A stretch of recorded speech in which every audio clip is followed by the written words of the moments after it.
All right, BYU fans, Utah fans, this one's for you. I'm seeing an awful lot of Utah fans paying an awful lot of attention to BYU basketball lately. It's very flattering as a BYU fan. Personally, I watched one Utah basketball game all year long, and it was one of the two games that BYU played against them.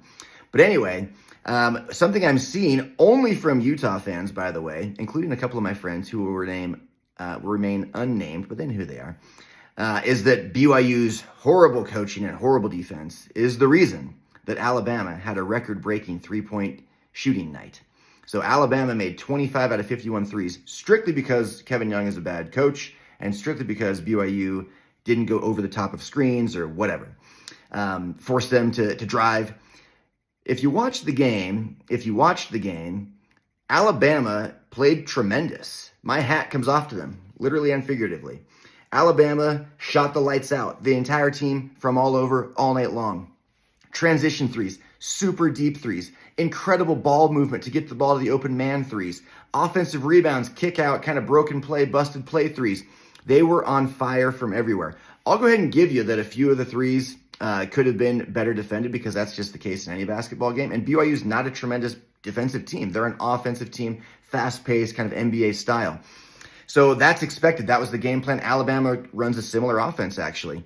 And it was just their night. They shot well above their average. BYU shot well below their average.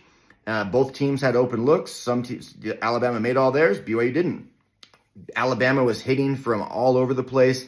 So no part of me thinks that it was because of BYU's poor defense. And even if you give a few of them, let's say 5 of them were because of BYU's bad defense, BYU still loses that game. The part I love about it, though, is that Utah fans are basically saying that BYU is so good and so much better than Alabama that if they would have just simply stepped up a little bit closer, they would have won the game and been in the Elite Eight. That is also flattering, but as a BYU fan, I just got to live in reality. I don't think that's true. I think Alabama had a tremendous night. They're the better team.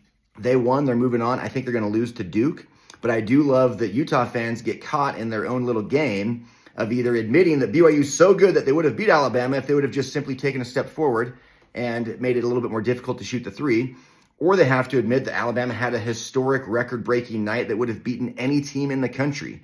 In both cases, they're admitting that BYU is really good and they made a great run and it was a great season.